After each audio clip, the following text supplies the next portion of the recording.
Corona पर नजर हमारे इस खास कार्यक्रम में आपका स्वागत है। मैं हूं ओम प्रकाश दास। तो इस वक्त ऐसा कहा जा सकता है कि कोरोना के मामले भारत में तेजी से सामने आ तो रहे हैं, लेकिन साथ साथ लोगों के ठीक होने की रफ्तार भी बढ़ी है और आंकड़े भी इसकी गवाही देते हैं। इस वक्त क्या स्थिति है, हम जरा नजर डाल लेते हैं अपडेट पर। तो भारत में इस वक्त कोरोना के सक्रिय मामलों की बात करें तो इसकी संख्या 73,560 सक्रिय मामले इस वक्त देश में हैं और कुल जो मरीज स्वस्थ हुए हैं उनकी संख्या 54,440 है। और इसके अलावा अगर हम बात करें तो कोविड-19 से देश में मृत्यु का आंकड़ा 3,867 तक पहुंच चुका है। और इस तरह से देखें तो कुल जो मामले इस वक्त देश में कहे जा सकते हैं अब तक जो आए हैं उनका आंकड़ा 1,31,868 का है। तो ये इस वक्त का अपडेट। देश में कोरोना के सक्रिय मामलों की संख्या 73,000 से ज्यादा हो गई है। और अगर हम इस वक्त की हेडलाइंस पर नजर डालें तो क्या कहती हैं वो, आइए देखते हैं।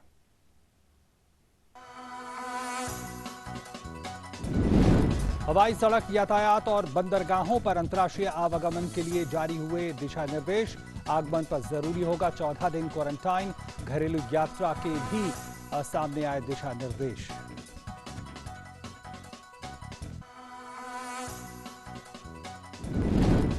महाराष्ट्र को छोड़कर पूरे देश में कल से शुरू हो रही है घरेलू विमान सेवाएं। राज्यों ने यात्रियों के लिए क्वारंटाइन के नियमों का किया ऐलान।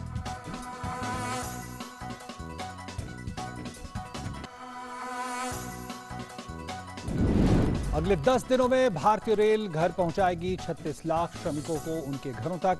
अब तक 46 लाख से अधिक मजदूर ट्रेनों के जरिए पहुंच चुके हैं उनके गंतव्यों तक।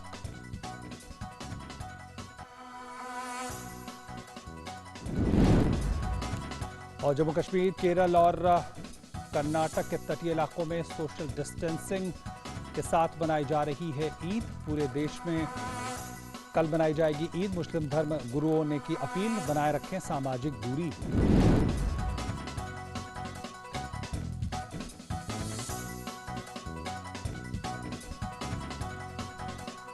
लगातार भारतीय रेल पहुंचा रही है मजदूरों को उनके घरों तक।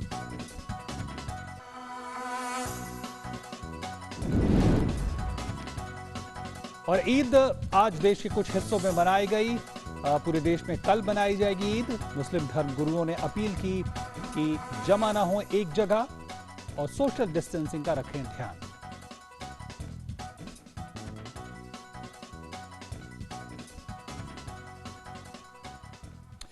और नजर डाल लेते हैं कि पूरी दुनिया भर में कोविड-19 को लेकर क्या है स्थिति, इससे जुड़ी हेडलाइंस। दुनिया में कोविड संक्रमितों की संख्या 53 लाख से हुए ज्यादा। संक्रमण के कारण मृतकों की संख्या 3,42,000 से हुई ज्यादा।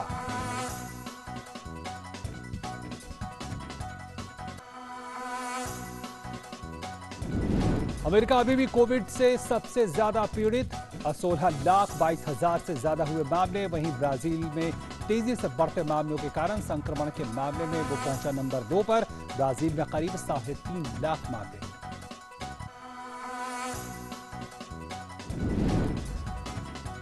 मार्च के अंत के बाद पहली बार अमेरिका के न्यूयॉर्क में कोविड की वजह से मरने वालों का आंकड़ा, दैनिक आंकड़ा 100 से नीचे। पिछले 24 घंटों में न्यूयॉर्क में कोरोना संक्रमित 84 लोगों की मौत। वुहान के वायरोलॉजी संस्थान के निदेशक ने कहा, कोविड पैंडेमिक से पहले हमारे संस्थान का नोवल कोरोना वायरस से कोई संबंध नहीं था। कोरोना के लैब से फैलाव की खबरों को किया पूरी तरह खारिज।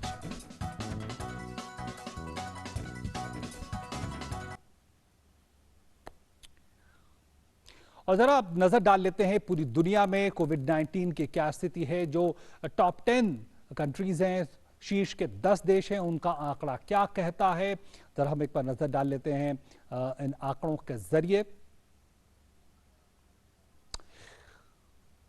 और ये आप देख सकते हैं करीब पूरी दुनिया में 53,33,000 मामले इस वक्त सामने हैं। शाम 5 बजे तक का यह आंकड़ा है। सबसे आगे इस वक्त अमेरिका दिख रहा है 16 लाख से ज्यादा मामलों के साथ। ब्राजील नंबर 2 पर है करीब 3.5 लाख के मामलों के साथ। यूनाइटेड किंगडम 2,58,000 के आंकड़ों से ज्यादा वहां पे मामले हैं। इसके अलावा आप स्पेन में देख सकते हैं 2,35,000 से ज्यादा मामले। फ्रांस में 1,82,000 से ज्यादा मामले। इटली में 2,29,000 से ज्यादा मामले। जर्मनी में 1,79,000 से ज्यादा मामले। इसके अलावा हम देख सकते हैं तुर्की में 1,55,000 से ज्यादा मामले हैं। ईरान में 1,35,000 से ज्यादा मामले और रशिया में 3,44,000 से ज्यादा मामले। तो ये शीर्ष के 10 देशों का आंकड़ा आप देख सकते हैं और कुछ देशों ने बेहतरीन प्रदर्शन किया है। आप देख लें Spain, Italy, Germany, United kingdom जैसे देशों में जो आंकड़ा तेजी से नहीं बढ़ा है। पिछले कुछ दिनों की हम बात करें, लेकिन ब्राजील है जो तेजी से आगे बढ़ा है और वो अब इन शीर्ष देशों में नंबर 2 पर आप पहुंचा है। निश्चित तौर पर यह एक चिंता की बात हो सकती है।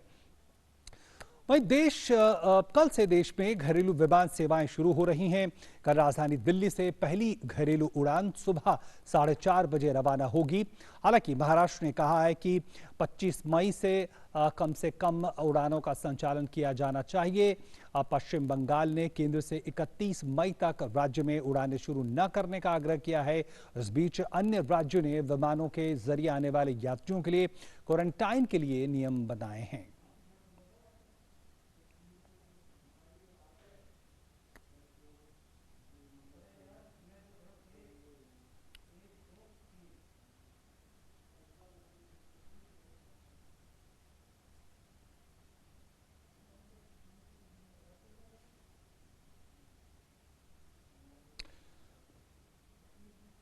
और वंदे भारत मिशन के तहत लंदन में फंसे इंदौर और मध्य प्रदेश के 93 यात्रियों को लेकर एयर इंडिया का विशेष विमान आज सुबह मुंबई होते हुए इंदौर एयरपोर्ट पर पहुंचा और इस विमान में इंदौर सहित मध्य प्रदेश और आसपास के क्षेत्रों के 93 यात्री वापस आए। एयरपोर्ट पर सभी यात्रियों की जांच की गई और क्वारंटीन रहने के निर्देश दिए गए।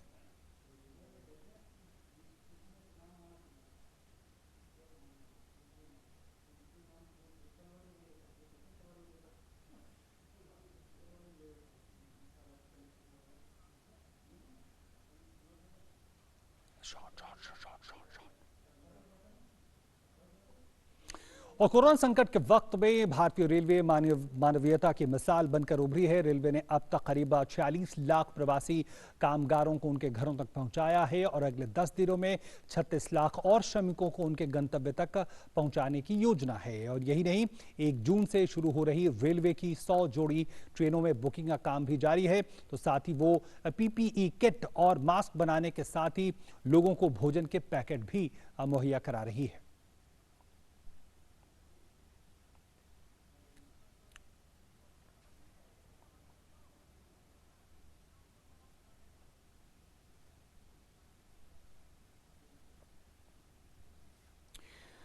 तो आज स्वास्थ्य मंत्रालय जो घरेलू यात्राएं शुरू हो रही हैं, चाहे वो रेलवे के जरिए हों, चाहे वो हवाई यात्रा हो, उनके लिए जो दिशा निर्देश जारी किए गए हैं, क्या मूल है इन दिशा निर्देशों का जरा नजर डाल लेते हैं। तो मुख्य तौर पे ये कहा गया है कि जो यात्री हैं आरोग्य सेतु ऐप का इस्तेमाल जरूर से जरूर करें।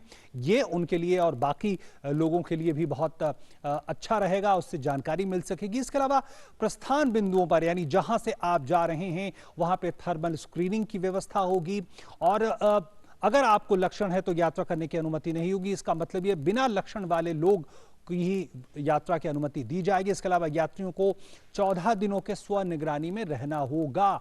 चाहे तो वो जो है स्वास्थ्य विभाग से भी संपर्क कर सकते हैं और यात्रा के वक्त फेस मास्क लगाना होगा, कवर करना होगा और सांस संबंधी साफ सफाई का ध्यान रखना होगा और इसके अलावा सामाजिक दूरी का भी पालन करना होगा। इस बात को सुनिश्चित किया गया है स्वास्थ्य मंत्रालय के द्वारा, ये कहा गया है। और इसके अलावा जो निकास बिंदु होंगे यानी जहां से यात्रा कर आप वापस जाएंगे वहां पे भी थर्मल स्क्रीनिंग होगी और लक्षण वाले यात्रियों के बारे में जो जिला सर्विलांस अधिकारी हैं उनको उनको सूचित करना होगा। और लक्षण अगर नजर आते हैं तो ये एक गंभीर बात होगी और लक्षण नजर आने यात्रियों को अलग रखा जाएगा। ये भी व्यवस्था होगी, अगर यात्री यात्रा करके किसी राज्य में पहुंचते हैं, किसी शहर में पहुंचते हैं, तो वहां पे अगर उनको लक्षण आ रहे हैं तो उनको आइसोलेशन में रखा जाएगा। ये व्यवस्था की जाए, मौजूदा वहां पे जो तमाम अधिकारी हैं, जो व्यवस्था है। इसके अलावा हल्के लक्षण होने पर घर में ही आइसोलेशन की व्यवस्था का इजाजत दी गई है कि वो कर सकते हैं। इसके अलावा संक्रमित पाए जाने पर कोविड देखभाल केंद्र जाना ही होगा अगर उनके टेस्ट में पॉजिटिव आते हैं। तो इसके अलावा हम बीच में बात करें तो छत्तीसगढ़ में घरेलू उड़ानों और ट्रेनों से आ रहे यात्रियों को पृथक रखने अनिवार्य होगा, ये राज्य ने कहा। इस तरह से कई राज्यों की अपनी अपनी बातें हैं और वो भी सामने निकल कर आई हैं, जैसे कि महाराष्ट्र ने आपत्ति जताई है और कई राज्यों ने भी अपनी अपनी बातें सामने रखी है। तो ये राज्य सरकारों पे है कि किस तरह से वो उन यात्रियों के साथ वो जब पहुंचते हैं तो किस तरह से या उनको क्वारंटीन किया जाता है, किस तरह से उनके स्वास्थ्य की जाँच की जाती है। तो ये एक बेहद महत्वपूर्ण खबर इस वक्त कही जा सकती है। और आगे बढ़ते हैं और अपनी ग्राउंड रिपोर्ट पर नजर डालते हैं। और पहली ग्राउंड रिपोर्ट में आपको दिखाते हैं अपने कोरोना योद्धाओं को, खासतौर से आपातकालीन सेवा के लिए काम कर रही PRV 112 की जिम्मेदारियां इस कोरोना संकट में और बढ़ गई हैं और इससे जुड़े पुलिसकर्मी और कर्मचारी दिन रात सेवा में तत्पर हैं। पर कोरोना वायरस से वो अपने को कैसे सुरक्षित रखते हैं और खान पान में क्या बदलाव किए गए हैं, पेश है शैलेंद्र मिश्र और संतोष चौधरी की ये रिपोर्ट।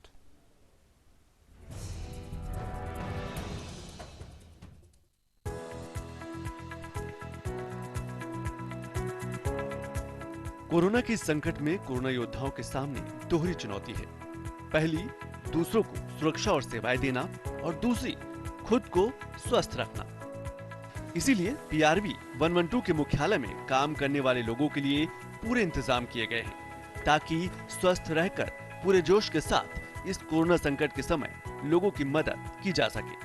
112 के मुख्यालय में प्रवेश के साथ ही सैनिटाइजर की पूरी प्रक्रिया से गुजरना पड़ता है। पर सबसे खास ये है कि यहाँ की कैंटीन में स्वस्थ रहकर इम्यून सिस्टम को बढ़ाने की भी खास पहल की गई है। 112 की कैंटीन में आयुष मंत्रालय का काढ़ा सबसे अहम है, जो लगातार लोगों को पिलाया जाता है। कोरोना वॉरियर्स को लड़ाई में बहुत ज़रूरी है कि वो खुद भी स्वस्थ रहें और कोरोना से लड़ाई में बहुत ज़रूरी है अपनी प्रतिरोधक क्षमता यानी इम्यूनिटी को बना के रखना। इसके लिए 112 मुख्यालय में जितने लोग काम करते हैं इनको विटामिन सी, फल और सबसे इम्पोर्टेंट आयुष मंत्रालय द्वारा दिए गए रेसिपी के अनुसार रोज़ काढ़ा दिया जा रहा है, जिससे कि सब लोग स्वस्थ रहें और इस लड़ाई में अपना योगदान कर सकें। 112 आपात सेवा की कैंटीन में प्रतिदिन 1200 से अधिक लोगों को काढ़ा पिलाने का प्रबंध किया गया है। कॉल सेंटर में काम कर रहे इन युवाओं को और पुलिसकर्मियों को दिन में 3 से 4 बार ये काढ़ा पिलाया जाता है ताकि बिना रुके, बिना थके लगातार देश सेवा में तत्पर रह सके। कैंटीन में 2 से 3 बार 4 बार हम लोग काढ़ा, जितना मन करता है उतना हम लोग काढ़ा पीते हैं, जो कि हमारी इम्यूनिटी को हमारे बूस्ट करता है। सिर्फ काढ़ा ही नहीं, विटामिन सी से भरपूर फलों का भी सेवन कराया जाता है ताकि देश के सबसे बड़े सूबे के किसी भी कोने से फोन आए तो तुरंत मदद पहुंचाई जा सके। हमारे परिवार वाले भी काफ़ी परेशान थे, पर जब हम ऑफिस आए तो हमारे ऑफिस में काफ़ी अच्छे इंतज़ाम किए गए थे सैनिटाइजेशन के लिए। हमारे यहाँ टेम्परेचर भी चेक किया जाता है, यहाँ पे हमें काफ़ी फल भी दिए जाते हैं, विटामिन सी जिनमें होता है, जो हमारी इम्यूनिटी के लिए बहुत अच्छा है। हमने पूरी अपनी बिल्डिंग को 9 जोन में डिवाइड किया है और सभी के लिए एक अलग कलर कोड बना दिया है। इससे हमें हर व्यक्ति को आइसोलेट करने में मदद मिलती है। हमारा इंटर जोनल मूवमेंट इससे बहुत ही कम हो गया है और इससे कोरोना से बचाव में काफी मदद मिली है। कोरोना के चलते अब कॉल सेंटर में सिर्फ सुरक्षा से जुड़े फोन नहीं आते, जिम्मेदारियां और बढ़ गई है। फोन राशन खत्म होने का, दवा पहुंचाने का, प्रवासी मजदूरों की समस्या से जुड़े भी फोन आते हैं और त्वरित सुविधा पहुंचाने की प्रतिबद्धता भी रहती है।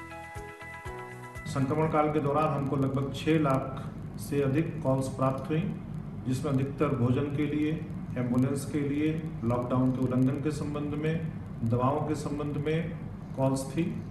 सभी कॉल्स पे पीआरवी ने जाकर के मौके पर लोगों की मदद की, उनकी सहायता की और यहाँ तक हुआ कि कई बार किसी व्यक्ति को ब्लड की आवश्यकता थी तो उनको जाकर के ब्लड भी दिया। 2 मामलों में ऐसा भी हुआ है जब कोई लावारिस व्यक्ति का देहांत हो गया तो उनका दाह संस्कार भी पीआरवी के कर्मचारियों ने अपने स्वयं के स्तर से संसाधनों से किया है। ये संक्रमण का दौर है, इसीलिए भूमिका और जिम्मेदारी दोनों में बदलाव हुआ है। पीआरवी 112 ने भी अपनी एक अलग सशक्त और सेवा भाव की छवि बनाई है। शैलेन मिश्र के साथ संतोष चौधरी की रिपोर्ट, डीटी न्यूज।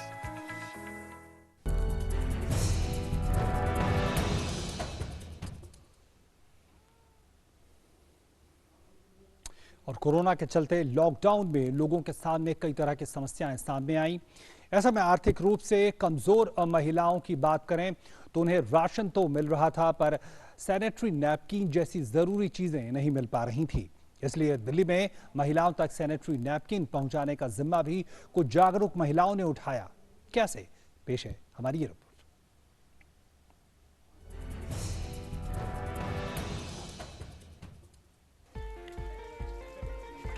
कोरोना संकट में कई तरह के रोजगार बंद हो गए। इसका प्रभाव उन पर पड़ा जो रोज कमाते थे, रोज खाते थे। ऐसे में महिलाओं के सामने भी कई तरह की दिक्कतें थी। राशन तो मिल जाता था पर सैनिटरी नैपकिन जैसी जरूरतें नहीं पूरा हो पाती थी। इसीलिए समाज की कई जागरूक महिलाओं ने बस्तियों में जाकर सैनिटरी नैपकिन बांटने का अभियान चलाया। 2 लाख सैनिटरी नैपकिन जो मैंने अब तक पिछले 15 दिन में बांटे हैं वो दिल्ली की महिला पार्षदों के थ्रू बांटे हैं। सारी महिला पार्षदों को भेजा गया है, पुरुष पार्षद भी हमने उसमें कवर किए हैं। तो 272 वार्ड हम कवर कर रहे हैं। उसके अलावा मेयर्स के थ्रू बांटे हैं, सोशल मीडिया पे कर रहे हैं और उसके अलावा हमने जो एमएलए हमारे लड़े हुए लोग हैं उन लोगों के थ्रू भी हमने इनको भेजा है और करीब हर व्यक्ति को हम 1000 की क्वांटिटी या 500 की क्वांटिटी भेज रहे हैं और वो हमें फोटोग्राफ्स व्हाट्सएप पे शेयर करते हैं। सामाजिक कार्यकर्ता टीना शर्मा अब तक कई लाख सैनिटरी नैपकिन बांट चुकी है। इसीलिए पिछले दिनों दिल्ली भाजपा नेतृत्व ने मिशन अनिवार्य भी लॉन्च किया, जिसका मकसद है कि गरीब महिलाओं तक सैनिटरी नैपकिन पहुंचाना, ताकि स्वच्छता को और भी बढ़ावा दिया जाए। दिल्ली के करीब सारे एरिया हमने 1 महीने में कवर किए हैं और दिल्ली में हम इसको कॉन्टिन्यूस कवर करने वाले हैं। दिल्ली में हर महीने हर महिला तक सैनिटरी नैपकिन पहुंचेगा। एक ऐप है, एक महिला डोनेट करेगी, दूसरी महिला उसको अवेल करेगी और कहीं ना कहीं अडॉप्शन सिस्टम इसमें किया गया है कि एक महिला अपने घर की 2 नौकरानियों को अडॉप्ट करे। महामारी के समय में झुग्गी झोपड़ी में रहने वाली किशोरी व महिलाओं के लिए खुद को स्वस्थ रखना एक बड़ी चुनौती है। इसीलिए सैनिटरी नैपकिन हर महिला तक पहुंचाना जरूरी है। यहाँ सैनिटरी नैपकिन दिल्ली पुलिस के सहयोग से बांटा जाता है। महिलाएं स्वस्थ रहेंगी तो परिवार में भी उसका साफ असर दिखेगा, क्योंकि ये महिलाएं ही परिवार का आधार है। कहते हैं स्वच्छता के साथ सुरक्षा भी बेहद जरूरी है। इस लॉकडाउन के मौके पर महिलाओं को राशन तो मिल जा रहा था, लेकिन अगर हम सैनिटरी नैपकिन की बात करें तो ये मुश्किल था, उनको नहीं मिल पा रहा था। इसीलिए दिल्ली के कई ऐसे सामाजिक संगठन हैं जो महिलाओं तक पहुंच रहे हैं, खासतौर से उन महिलाओं तक जिनकी आर्थिक स्थिति खराब है, उन्हें सैनिटरी नैपकिन वितरित कर रहे हैं ताकि वो स्वस्थ रह सके और सुरक्षित भी रह सके। संतोष चौधरी, डीटी न्यूज, दिल्ली।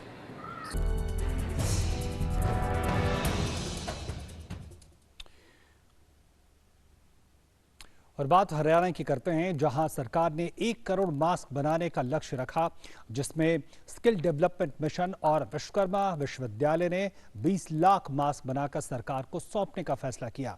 पेश है हमारे संवाददाता धीरज कुमार की रिपोर्ट।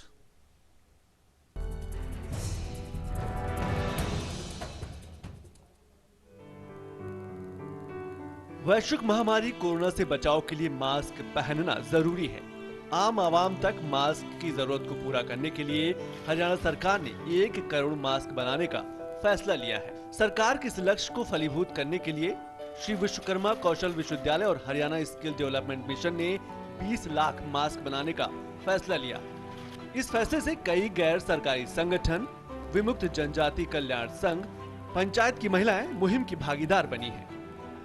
आज की इस परिस्थिति में हमारा सबसे बड़ा मित्र और हमारा सबसे बड़ा सखा जो है वो हमारा मास्क है। ये मास्क हमें सारी परिस्थितियों में एक कोरोना को अपने अंदर जाने से रोकता है। सामाजिक संस्थाएं, शिक्षक, छात्र सभी कड़ी दर कड़ी अभियान से जुड़ते चले गए। अकेले कृष्णा कॉलोनी पलवल की महिलाओं ने 5000 मास्क तैयार कर दिए हैं। इसमें कई बहादुर बेटियां योद्धा बनकर सामने आई और अपने गांव समाज की सुरक्षा के लिए मास्क तैयार करने में जुट गई। हम सुरक्षा कवच अभियान के तहत इसका मास्क बनाएं। इसी क्रम में ग्राम गौनीजा और आसपास के जो गांव हैं, धतीर विलेज है, दूधोला विलेज है, गुड़ूकी गांव है और आसपास के और भी गांव, नगर परिषद के छोटी छोटी कॉलोनियां में इस अभियान के तहत मास्क बनाए जा रहे हैं। मुहिम में शामिल लोगों ने हर घर को मास्क बनाने के लिए प्रेरित किया। हर घर से सुरक्षा कवच के रूप में मास्क तैयार कराकर इकट्ठा कराया गया। जागरूकता अभियान चलाए गए। अधिकारियों ने पलवल और आसपास के गांव में कपड़े दिए। गांव, कॉलोनी, बहादुर बेटियां सभी ने मिलकर मास्क के उस लक्ष्य को पूरा किया और मास्क उन गरीब लोगों के घरों तक पहुंचाया जो मास्क नहीं खरीद सकते थे। धीरज कुमार की रिपोर्ट, टीटी न्यूज।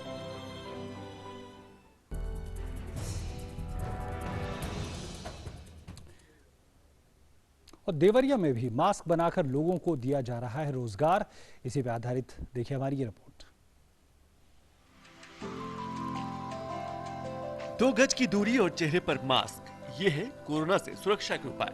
इसीलिए हर जिले में मास्क बनाने का रोजगार शुरू हो गया है। कोरोना की संकट में ग्रामीणों के सामने मास्क बनाकर जीविका चलाने का विकल्प खुलकर सामने आया है। देवरिया जिले में कई जगह छोटे छोटे समूह बनाकर हुनरमंद लोग मास्क बना रहे हैं। पिछले महीने करीब 22 मार्च से लगातार हम मास्क वितरण का कार्य कर रहे हैं। अपने वहाँ मास्क सिलवाते हैं और यहीं से अपने लोगों के द्वारा यहाँ से हमारा मास्क देवरिया जाता है, रुद्रपुर जाता है, गोरखपुर जाता है और क्षेत्र में चौरी चौरा विधानसभा में प्रत्येक परिवार के पास अपने लोगों के द्वारा निःशुल्क मास्क वितरण करवाने का कार्य कर रहे हैं। रुद्राभिषेक के अवसर पे मास्क वितरित किया गया कोरोना से मुक्ति के लिए, जो सब लोग सुरक्षित रहें, स्वस्थ रहें। संकट की इस घड़ी में सब एक दूसरे की मदद कर रहे हैं, इसीलिए हर जगह मास्क का वितरण भी किया जाता है ताकि सब सुरक्षित रहें। प्रशासन ने भी स्थानीय स्वयं सहायता समूहों को मौका दिया है कि वो मास्क बनाकर आर्थिक आय बढ़ाएं, साथ ही रोजगार के अवसर भी खुल सके। स्वयं सहायता महिलाओं से मास्क बनवाया है, पीपी किट और सैनिटाइजर भी बनवाया है और इसको लोगों में बंटवाया भी है। इसके अलावा अतिरिक्त अन्य महिलाएं जो इसमें ट्रेंड है उनसे हमने प्रेरित करके उनसे हमने मास्क बनवाया है और इंश्योर किया है कि आम जनमानस में इसका डिस्ट्रीब्यूशन हो। हमने इसमें काफ़ी हद तक सफलता भी पाया है और एक लोगों में जो जागरूकता चाहिए उसको भी हमने इंश्योर किया है कि लोग जागरूक हो और घर से बाहर निकलने से पहले मास्क का इस्तेमाल जरूर करें। कई सक्षम लोग हैं जो आम जनमानस के साथ ही स्थानीय प्रशासन को भी मास्क निःशुल्क वितरण कर रहे हैं ताकि कोरोना से सब सुरक्षित रह सके। अब ये समय की मांग है कि स्थानीय लोगों को ज्यादा से ज्यादा रोजगार दिया जाए ताकि लोग इस संकट से धीरे धीरे अपने को उबार सकें। राज्य सरकार से भी हमें बहुत सारे मास्क को सब उपलब्ध भी हो रहे हैं, बट इसके अतिरिक्त भी हम लोगों को प्रेरित करके समाज सेवी लोगों से उनसे मास्क बनवा भी रहे हैं और लोगों से बंटवा भी रहे हैं। इससे मतलब जो सोसाइटी में हम लोग कोरोना लड़ने के लिए जो दो तरफा कोऑपरेशन है उसको भी सुनिश्चित कर रहे हैं। मठ मंदिरों पर भी कोरोना से बचाव हेतु व लोगों को मानसिक बल प्रदान करने हेतु पूजा अर्चना, हवन, यज्ञ के साथ मास्क भी वितरित किए जाते हैं ताकि सब सुरक्षित रहे। देवरिया से मृत्युंजय विशारद के साथ संतोष चौधरी की रिपोर्ट, टीटी न्यूज। और कोरोना के इस संकट से कैसे बचे, इसका संदेश क्षेत्रीय गायक भी अपने अपने अंदाज में दे रहे हैं। कैसे, आप भी देखिए।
तो संदेश यही कि खुद को बचाएं और समाज को भी बचाएं, सोशल डिस्टेंसिंग का ख्याल जरूर रखें। इसी के साथ हमारे इस विशेष कार्यक्रम में इतना ही। नमस्कार।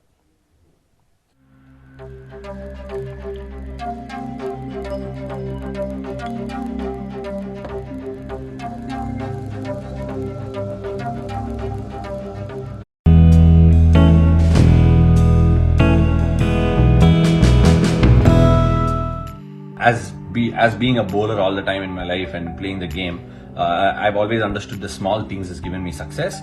Like for instance, the angle of my run-up, the speed of my run-up, the point of release, and so much and so on for different variations to get the desired result. Likewise, in this juncture where we are standing against this battle, against this COVID-19 virus, it's important to take these small steps but very definitive steps. For example, when we are headed out, it's important to maintain social distancing at least 6 feet from another individual on the road or in the shop or wherever it is, and make sure we wash our hands regularly, keep it as clean as possible all the time when we are touching our faces, and finally we must also ensure that we are wearing masks when we are headed out to make essential shopping or going out and work or anything like this. These are small steps, but remember, small steps in my bowling has always given me success. Likewise, these small steps will keep you safe against this virus.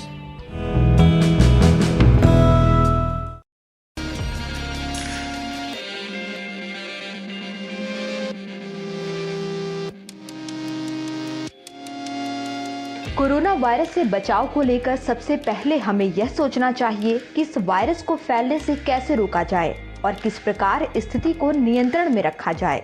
Corona virus के खिलाफ भले ही दवा नहीं है, लेकिन समय रहते ही इसके लक्षणों का पता चल जाए तो इलाज संभव है। क्या है लक्षण? तेज धड़कन, सिर दर्द, सांस लेने में तकलीफ होना, छींक आना, खांसी आना, बुखार, गंभीर मामलों निमोनिया व सांस लेने में बहुत ज्यादा मुश्किल होना। कोरोना वायरस से डरने की जरूरत नहीं है। इस वायरस को लेकर किसी प्रकार का भ्रम न फैलाएं। हालांकि सावधानी जरूर बरतें, क्योंकि यह वायरस एक से दूसरे में बीमारी फैलाती है। इसलिए अलर्ट रहें और बचाव पर ज्यादा ध्यान दें।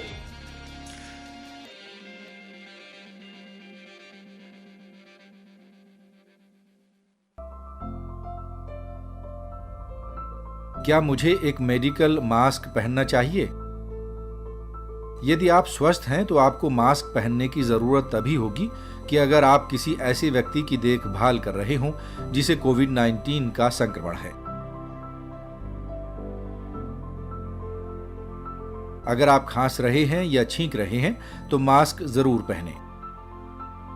मास्क तभी प्रभावित होते हैं जब अल्कोहल आधारित हैंड रब या साबुन और पानी के साथ लगातार हाथ धोकर इस्तेमाल किए जाते हैं।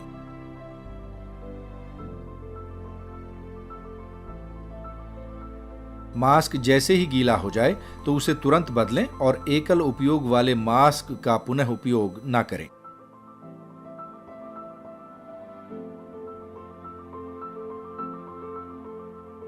केवल मास्क के उपयोग से संक्रमण की रोकथाम संभव नहीं है।